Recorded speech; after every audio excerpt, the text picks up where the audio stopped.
Welcome to the Comes Bubble. Yes. On our series, Beyond the Boarding School Gates. Clack it! Welcome to the Comes Bubble. And to our audience, today we are going to have an honest conversation about boarding school experience. And this is a continuation of our series on Beyond the Boarding School Gates. So, Judith, welcome. Thank you. Lulu, Mama Lulu. Okay, so before we get into the details of your boarding school experience, we'd like our audience to know more about you. So, you can introduce yourself. So do I say you guys? Hey guys. Hi guys. My name is Judith, and I'm here today to tell you about my experience in boarding school. Sit back, relax, and don't forget to don't forget to subscribe and to share and to like and to leave a comment. So, who is Judith? Okay, I'm a mom to 2 boys and a kitten that my boys brought home. So yeah, so I belong to the a small population of people who joined boarding when they were very young, and the experience that we had, it was something that we can write a book about. It was not good. There were so many wrong things that were done instead of the right things, and I'm here to tell you all of them. Okay, Judy, we are so excited to hear your stories. So, how old were you when you joined boarding school? 8 years. Oh my God. 8 years. And do you remember the very day that you joined boarding school? I do not remember, but I remember the events. Like, I don't remember the exact day. Because I remember we left home with my mom on, I don't know which day. I think probably it was on a Saturday, because I remember the following day, it was on a weekend. So probably it was on a Saturday. I was seated somewhere on the grass, and then all the emotions, I knew everything was wrong by the first day that I got there. And then I remember now that Saturday, if I was seated outside at that time, I think it was on a Saturday. So I went to school on a Friday. And then I was seated there thinking, like, where am I? What is this life? Because I got to school on a Friday, and the following day we had woken up at 5:30, showered with cold water. Some other kids were being beaten with canes in the morning. It was so cold, no warm clothes. And I knew things were bad. From the very moment you knew that, I knew that was not right. Yeah. As your sister, I don't think I ever knew how you felt at that time. And did you ever feel like you were prepared emotionally? No. Because I remember I wanted to go to boarding school because of you, of course. Because I had gone to your school, and your school was super good. It was the best. I know. So I thought, if I'm being taken to boarding school, I'm going to St. Peter's. So I would have you there. The school was nice. Yeah. Now, I was taken a year earlier, not class 5, but class 4, in another school that I know no one. And that school was the real ghetto. Bad. And that school was really, really bad. I think it was the most ghetto, right? In our all bad things. All bad things happened in that school. Yes. It was like a military camp. So while you were there at 9 years old, when we learned about kids still being attached to their moms or their fathers or their primary caregivers in that young age, and suddenly you are detached from your mother, how did that make you feel? And did it affect your relationship with mom? I would say it did, because I always think that there's a time, like I was so detached from home and everyone. I think that I didn't have a relationship. I actually think that I don't have like a relationship with even all my siblings. They were the kind of relationship we could have had if you were home as We're all kids, together. but not in boarding school. Even parents, there's a disconnect somewhere that I cannot really pinpoint. But there's something that happens when you do that, because I don't think I can ever do that to my children. So do you feel like did boarding school teach you independence? I think it taught me fear, because the number one thing I would say, You're telling me that it taught you fear rather than independence. yeah. Tell me about it, or tell us about it. I wouldn't say like rather than, because they are like they follow each other. The first was fear, because the moment I got to that school, the routine and everything was everything you had to do was instilled by fear. There was a teacher behind you, willing to beat you with ropes, with everything. So when you're going to eat food already, if you don't fight for yourself, remember you're 8 years old in class 4. So by day 1, no one is going to help you fetch water. We used to fetch water from a tank that was open. I remember that. So from the first day, the kids who have joined school, so many of them would fall inside the tank. So you'll find us with a rope and a bucket. So we tie the rope, the bucket, and then I will fetch water from the tank while bending. So you can imagine an 8-year-old. Yeah, of course they are going to fall inside. So there was a lot of falling in the tank, but luckily no one died. So there is that, you're fetching water for yourself, and then you take it to your dorm. You place it in the bathroom. Or under the bed. Was it under the bed? My bathroom. And then someone will come steal it with the bucket. So you wake up in the morning and you don't have water in the bucket. So it's time to eat supper. You make a long line. So if you're not able to fight for yourself, it's day 1, you don't know anything that is going on, you won't be able to eat, and no one is going to care if you ate or not.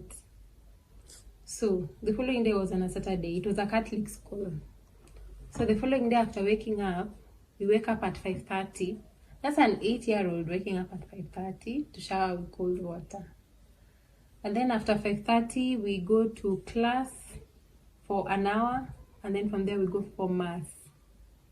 So when you're going for mass, you're running to church. There's no walking. If you're walking, there's a teacher on duty behind you who is willing to cane you with ropes, with anything. Ready. So you go to church, and then it's Catholic. You've seen those memes where people stand when they're not supposed to stand, and kneel when they're supposed to kneel. And all that, there's that confusion, of course, until you get a hang of it. The temptation to go and receive sacrament. Yes. And when you're told if you dare eat that bread and you're not Catholic, you're not Catholic you'll and run baptized, you'll run mad. Yeah, there were those things. So yeah. So here I'm talking about fear. The entire process I've talked about, there's a teacher somewhere instilling fear. If you're not going, you're doing the right thing, yes, but how fast can you do it? If you're fetching water and you're not fetching it as fast as you can, there's a teacher somewhere willing to beat you. If you're going to eat and you're eating very slowly and you have like 30 minutes of eating, there's a teacher somewhere waiting for you. Like it was like that. So on Saturday, you go to church, and then after church, now there was a teacher who was in charge of church, or was it pastoral things? I don't remember, but he was in charge of the singing, the setting, everything, the songs that you're going to sing on that day. Which song do you remember from high school? From high school? Which song do you remember from primary school? Nipishe nji, I don't remember. No. Remember the Latin one? Even the Latin song. Anus Dei, qui tollis peccata dona nobis partem. part-time. Part-time or pack-time? Whatever. So those are those songs, yeah. So who unto you that your class was supposed to be conducting mass, so that is singing, and you didn't sing well in church or loud enough? The teacher was waiting for you after mass somewhere to beat you because apparently you didn't write the songs. We were beaten. Book. So your book didn't have that song that you're singing that day. So you're beaten. You don't have a song book. Actually, you used to call them song books. So you didn't go with a song book to church. So obviously you didn't sing well. So you're beaten. So after that you go for breakfast. Cup of porridge, white one. Tell them how the food. So sometimes they would pour the porridge and then you pour it in your skin. I remember the first week when you were being served, I have a mark till now. Like I got burnt on my hand. And no one would care to take you to hospital. So it just got better by itself. So on Saturday after that, you're cleaning. You're the only ones who are cleaning for yourself. And then you wash your clothes. As an 8-year-old, you don't know how to wash your clothes. So you have to figure out how. And you're not supposed to be dirty. So for me, I was always dirty.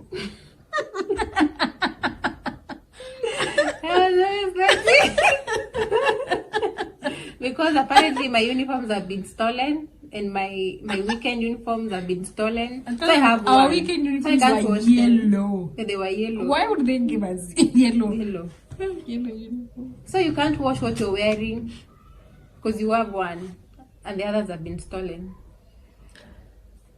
And you're not supposed to be dirty. So sometimes I could wear a uniform that is wet. So imagine an 8-year-old or a 9-year-old in the morning at 5:30 a.m. with a uniform that is wet. Because you had one that you washed at night. It's supposed to wait by morning and it's not dry. You don't have an extra one. So you wear wet with just a sweater. Nothing much. No fleece. Do you think you would have achieved the same results that you got in your KCP if you were in a day school? Of course not. I think for day school maybe it could have been lower. It could have been lower, but I always tend to think that the quality of life sometimes is not about those grades, but it's about how you're living it. You're not supposed to have kids in those years, young kids, preteens, having the kind of stress that was there. The stress of the unknown, the stress of being beaten. The beatings were... apparently you got 90% instead of 100%, you were beaten. Tell us There was a about lot the of beatings. beating. There was a lot of it. Like, a child would come in class and find like 2 sleeping, and then you're beaten, all of you, because you let the 2 sleep. That's how bad it was. And the deep. So... And then, how do you think this affected your mental health?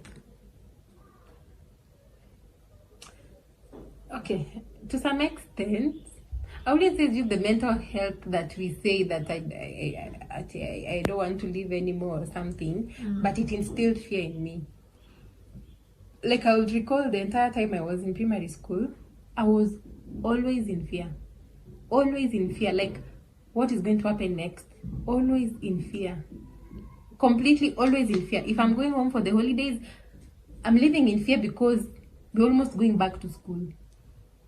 Yeah, I remember those times. What it made me become is not really my mental health, but it made me become a quiet child, not outspoken, because you were not taught how to speak for yourself, speak your thoughts. It was like a system that this is what you're supposed to do and you abide by this, but you can't have a contrary thinking or thought. So I remember after the first term in school, or before I went to school, I was a very bubbly child. Destructive. Oh my God, I was all the things. Like I would run away from home. I would come at night as a child who is in class 1, class 2. I could run away from school. Then my mom comes to find out the following day from the teacher that I was not at school. So I ran away from school and went somewhere else, and then I came back home in the evening. So I was that child. But now I remember after the first term, we closed, and then I went home, and then I was just quiet. And then I don't remember being bubbly ever again, like the way I was before now joining boarding school for the first time. And it's been like that since. I've never gone back to that child. But that child was very distracted.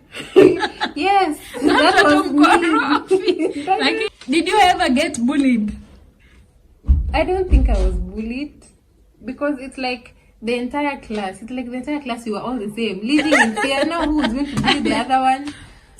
Okay, what's something interesting that ever happened in that school that now you think of, something that you, whenever you think about it, it's laughable? Yeah. Or So I have painful. an incident. So my sister joined in when I was in, my sister joined my school eventually when she was in class 7. So she was from a school that they used to plait their hair. Now she's come here and we are all shaving. So we used to shave with either scissors or razor blades. Now my sister, I don't know who told her to use razor blade to shave her hair. She was shaved. No, I remember.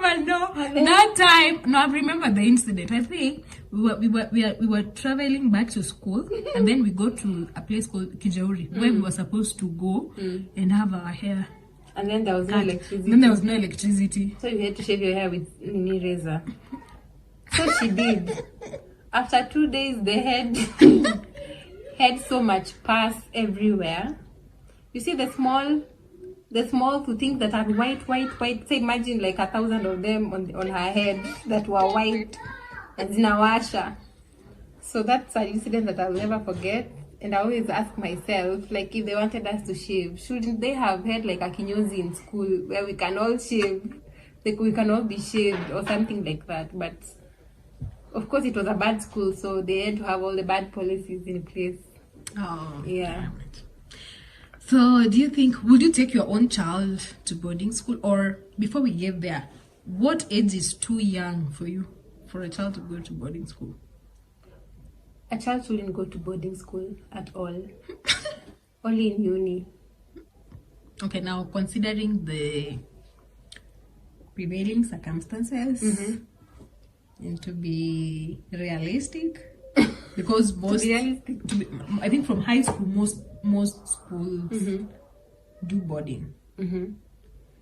I'd rather high school, but the stories I hear from high school these days is another thing.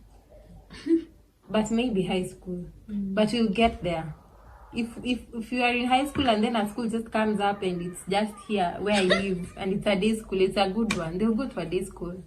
Okay. Yeah. So what would you do differently from how we were raised?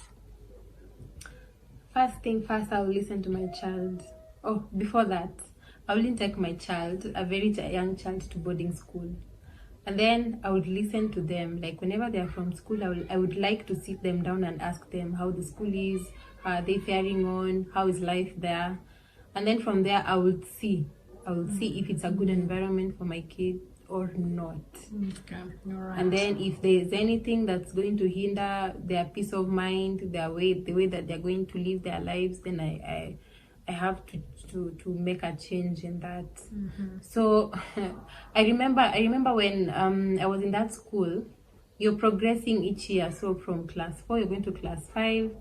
I remember I used to write letters home. Like I wrote letters, tons of them, asking my parents to take me to another school.